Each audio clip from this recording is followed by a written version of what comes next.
नमस्कार साथियों की फैक्ट में आप सभी का स्वागत है। उम्मीद करता हूं कि आप सभी लोग बेहतर होंगे। सभी सनातनी और राष्ट्रवादी भाई बहनों से अपील रहेगी कि चैनल को सब्सक्राइब करिएगा, वीडियो को लाइक करिएगा और अधिक से अधिक लोगों तक शेयर कर दीजिएगा। वक्फ बोर्ड बिल, वक्फ बोर्ड का जो संशोधन बिल है उसको कैबिनेट ने, मोदी कैबिनेट ने मंजूरी दे दी है और मंजूरी देते हुए दो बड़े बदलावों को भी मंजूरी दी है जिसकी मांग लगातार की जा रही थी। आप लोगों को पता है कि वक्फ बोर्ड संशोधन बिल जब आया पार्लियामेंट में तो विरोध हुआ। उसके बाद ज्वाइंट पार्लियामेंट्री कमेटी के पास गया। ज्वाइंट पार्लियामेंट्री कमेटी ने अथक प्रयास के बाद एक 600 से अधिक पन्नों का ड्राफ्ट तैयार किया। उस ड्राफ्ट को जब सदन में पेश किया गया तो फिर हंगामा हुआ। हंगामा करने वाले कौन लोग हैं? हंगामा करने वाले लोग समाजवादी पार्टी के हैं, हंगामा करने वाले लोग कांग्रेस पार्टी के हैं। ओवैसी स्वाभाविक है, मतलब इस देश का जो विपक्ष है वह हंगामा करने में नंबर 1 था, क्योंकि इस देश के विपक्ष को पता है कि मुस्लिम वोट जो है 17-18% या 20% या 15% वो एक मुश्त इनको मिलता है, वो भाजपा को नहीं मिलता। लेकिन इनको यह भी पता है कि हिंदुओं को जातियों में तोड़ दिया जाएगा तो उसके बाद हमारा काम बन जाएगा। हालांकि ये काम लगातार बनता हुआ दिखाई नहीं दे रहा है। प्रधानमंत्री नरेंद्र मोदी तीसरी बार प्रधानमंत्री बन गए, कई सारे राज्यों में लगातार विपक्ष हार रहा है चुनाव, उसके बावजूद भी ये सब सारी चीजें की जा रही हैं। अब उसी बिल को कैबिनेट ने मंजूरी दे दी है, क्योंकि अभी तो वो जो ज्वाइंट पार्लियामेंट्री कमेटी ने जो सर्वे किया था, अपना जो ड्राफ्ट किया था वो तैयार किया था, लेकिन वो बिल की शक्ल में नहीं था। अब फिर से बिल तैयार कर लिया गया है और कैबिनेट ने मंजूरी दे दी और दो बड़े जो बदलाव हैं उस पर हम लोग बात करेंगे। पहला बदलाव है वक्फ बाय यूजर खत्म होगा। आपने ओवैसी का वो भाषण सुना होगा जिसमें कहा, अरे भाई हमारे पास तो कागज ही नहीं है 90% का, 80% का, तो बड़ा गड़बड़ हो जाएगा, विरोध करो। उसी क्लॉज को खत्म कर दिया गया है जो खबर आ रही है। दूसरा चीज, वक्फ ट्रिब्यूनल जो था उसके बाहर आप अपील नहीं कर सकते थे। अब आप सिविल कोर्ट जा सकते हैं, हाई कोर्ट जा सकते हैं, सुप्रीम कोर्ट जा सकते हैं। अब ऐसे नहीं होगा कि कहीं पे उंगली रख दो और कह दो कि ये तो हमारी जमीन है और उसके बाद वक्फ ट्रिब्यूनल उसको सुनेगा, वक्फ ट्रिब्यूनल जो फैसला दे देगा उस फैसले को मानना पड़ेगा। याद करिए, जब 1947 को यह देश आजाद हुआ, बंटवारा हुआ देश का जब बंटवारा हुआ तो इसी बिहाफ पे बंटवारा हुआ कि हिंदू इधर रहेंगे, मुसलमान उधर जाएंगे, पाकिस्तान चले जाएंगे। और पाकिस्तान भी कैसे बनाया गया? एक पाकिस्तान, एक पूर्वी पाकिस्तान। पूरे दुनिया में पहली बार कोई देश बटा धर्म के नाम पे। लेकिन उसके बाद भी भारत में सेकुलरिज्म हावी था। सेकुलरिज्म का जो चश्मा था उस चश्मे से देखा नेहरू ने और देश में मुसलमानों को भी रहने दिया। हिंदुओं को पूरा ला नहीं पाए। जो हिंदू वहां थोड़े बहुत बच गए वो तो सब कन्वर्ट हो गए, सब उसको उनको मार पीट करके जबरदस्ती उनको कन्वर्ट करा दिया गया। जो पाकिस्तान में बचे, पाकिस्तान बना इस्लामिक रिपब्लिक, भारत बना सेकुलर देश। विडंबना समझिएगा आप, एक दर्द नहीं है, कई सारे दर्द दिए गए। अच्छा, जमीन का बंटवारा हो गया। जमीन का बंटवारा किसके भी आप पे हुआ था? इसी भी आप पे हुआ था ना कि भाई इतने उधर जा रहे हैं तो इतना जमीन उनको दे दिया जाए। खैर, लेकिन भारत में जो जमीन सरकार की होनी चाहिए थी या जो जमीन हिंदुओं की होनी चाहिए थी या जो पाकिस्तान से हिंदू भारत आए वो जमीन उनकी होनी चाहिए थी, वो जमीन उनको नहीं मिली।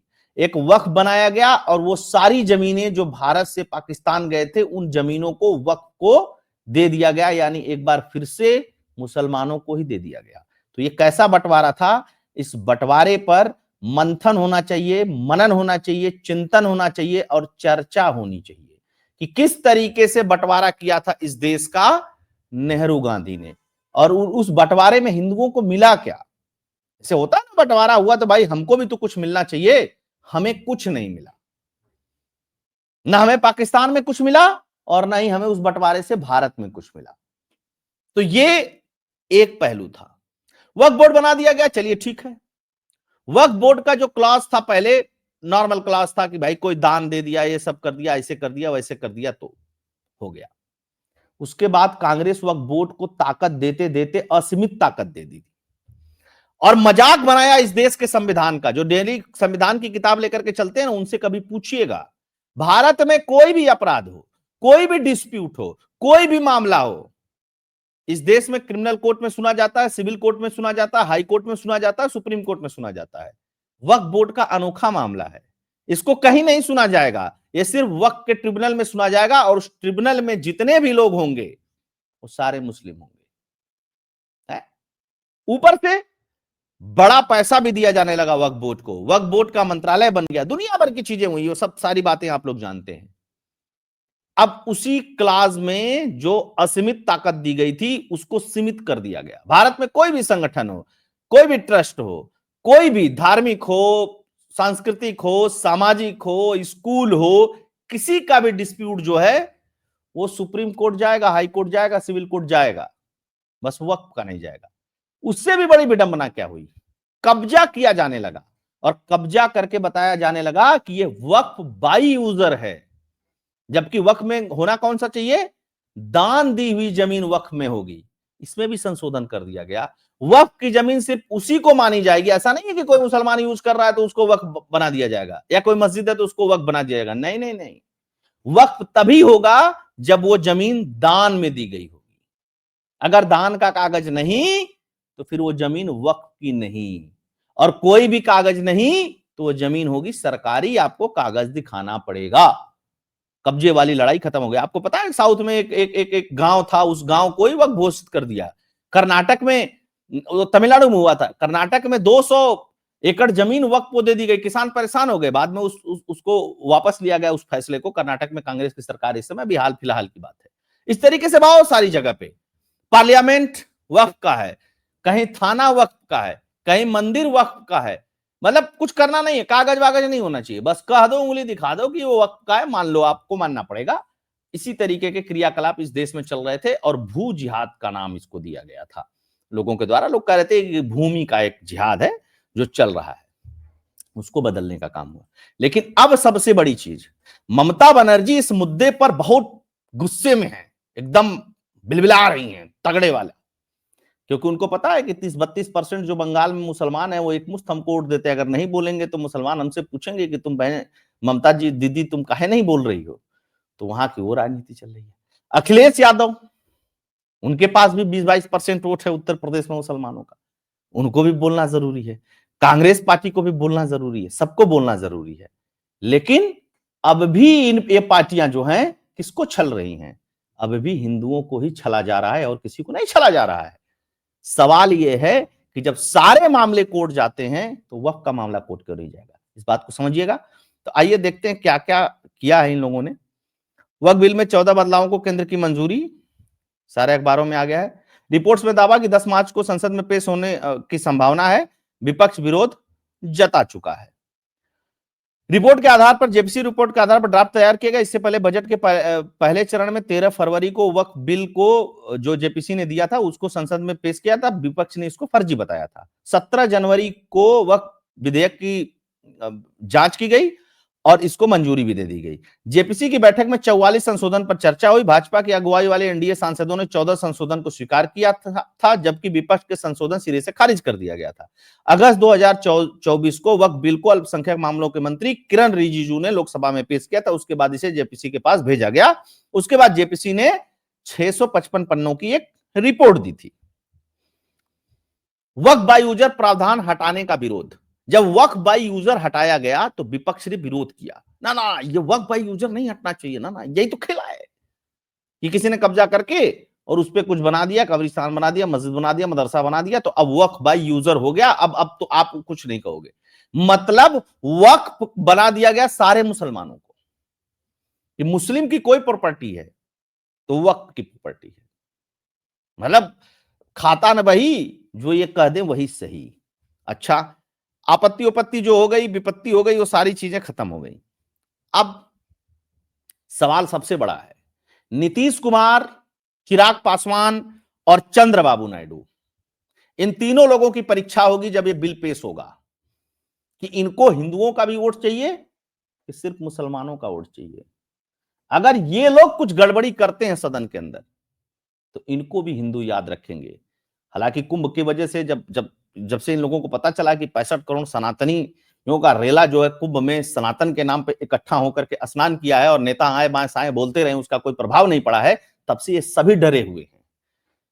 इसीलिए कहा जाता है कि एक रहोगे तो नेक रहोगे। योगी महाराज कहते हैं ना, बटोगे तो कटोगे। कुंभ में उपस्थित सनातनियों की भीड़ को, सनातनियों की आस्था को लेकर के इस देश में विपक्षी पार्टियां डरी हुई हैं। इसको आप मानिए। उनको समझ में नहीं आ रहा है कि जो 65 करोड़ स्नान करके गए हुए हैं, इनका क्या किया जाएगा। और ये पलट करके अगर भाजपाई हो गए सारे के सारे, तो उसके बाद इस देश का विपक्ष क्या ही कर लेगा भारतीय जनता पार्टी का। ये बात भी समझने वाली है। तो 3 लोगों के ऊपर डिपेंड है। विपक्ष विरोध करेगा, उनसे समर्थन की कोई आशा नहीं, करनी भी नहीं चाहिए, भाजपा को भी नहीं करनी चाहिए, किसी को भी नहीं करनी चाहिए। लेकिन एनडीए के 3 साथी नीतीश, चिराग और चंद्रबाबू नायडू। चंद्रबाबू नायडू के राज्य में चुनाव है नहीं, लोकसभा विधानसभा वहां साथी हो जाता है तो बात वहां की खत्म हो गई। चुनाव है कहां? नीतीश कुमार के राज्य बिहार में, जहां के मुख्यमंत्री हैं। चिराग पासवान की पॉलिटिक्स भी बिहार में चलती है और माना जाता है कि कुछ परसेंट मुस्लिम वोट इनको मिलते हैं, ऐसा इन लोगों का दावा है। हालांकि कितना मिलते हैं भाजपा के साथ जाने के बाद ये तो आने वाला समय बताएगा, या मुझे नहीं लगता कि बहुत वोट मिलता है। हाँ, कुछ जगह पे थोड़ा बहुत वोट मिलता हो तो मैं उसको नहीं कह सकता हूं। तो नीतीश कुमार, चिराग पासवान और चंद्रबाबू नायडू, इन लोगों की परीक्षा होगी जब यह बिल संसद में पेश होगा। अगर इन्होंने विरोध किया तो मान करके चलिएगा कि सनातनियों चुनाव में इनका विरोध होगा और इनका विरोध करना भी चाहिए। एक और चीज, बाकी तो और किसी के विरोध का कोई बहुत मतलब है नहीं। ये अमेंडमेंट हो गया, सारा संशोधन हो गया, सारी चीजें हो गई, लेकिन एक चीज मान करके चलिएगा, वक्फ के बाद वक्फ संशोधन बिल पेश हो जाए तो प्लेसेज ऑफ वर्शिप एक्ट जो सुप्रीम कोर्ट में चल रहा है, उस पर भाजपा सरकार को ध्यान देना चाहिए। प्लेसेज ऑफ वर्शिप एक्ट भी बदलना चाहिए। ये कौन सा नियम है कि अब तुम कोर्ट ही नहीं जा सकते हो? बताइए, इस देश के पार्लियामेंट ने ऐसा कानून बना दिया और उसको सुप्रीम कोर्ट अपने पावर से अमेंड नहीं कर रहा है, उसको निरस्त नहीं कर रहा है कि भैया आप कोर्ट ही नहीं जा सकते। दुनिया में आपने कहीं ऐसा नहीं देखा होगा कि आपका डिस्प्यूट हो, कुछ भी हो, गलत हो सही हो, कोई मतलब नहीं, आप कोर्ट नहीं जाएंगे। क्यों नहीं जाएंगे भैया कोर्ट? आपने ऐसा कानून देखा कहीं? कहीं नहीं ऐसा कानून है। लेकिन सुप्रीम कोर्ट में मामला चल रहा है, सुप्रीम कोर्ट भी इस पे कुंडली मार के बैठा हुआ है। सुप्रीम कोर्ट को इस पे फैसला करना चाहिए कि नहीं भाई, देश में अदालतें हैं, तो किसी को भी कहीं पे भी डाउट लगता है तो अदालत जा सकता है। और प्लेसेस ऑफ वर्शिप एक्ट है, मतलब हिंदुओं के पूजा स्थल की बात है। मस्जिद में पूजा नहीं होती, गिरजाघर में पूजा नहीं होता। पूजा कहां होती? सिर्फ मंदिरों में। तो मंदिर को लेकर के आप नहीं जा सकते हैं कहीं, बाकी आप किसी चीज को लेकर के जा सकते हैं। ये कहां तक न्याय उचित है और कहां तक सही है, इस पे सुप्रीम कोर्ट को विचार करना चाहिए और देश की केंद्र सरकार को भी विचार करना चाहिए। यह कानून भी इस देश के संवैधानिक प्रावधानों पे एक काला धब्बा है, जिसको जितना जल्दी खत्म कर दिया जाए उतना ही ठीक रहेगा। तो देखते हैं लेट्स क्या होता है। आप सभी लोग जुड़े, बहुत बहुत धन्यवाद। वीडियो को अधिक से अधिक लोगों तक शेयर करिएगा, चैनल को सब्सक्राइब करिएगा। अगर आप डोनेट और कंट्रीब्यूट करना चाहते हैं तो फोन पे, पेटीएम का नंबर स्क्रीन पे दिया हो, आप इसके थ्रू डोनेट और कंट्रीब्यूट कर सकते हैं। बहुत बहुत धन्यवाद। जय हिंद, जय भारत, जय श्री राम।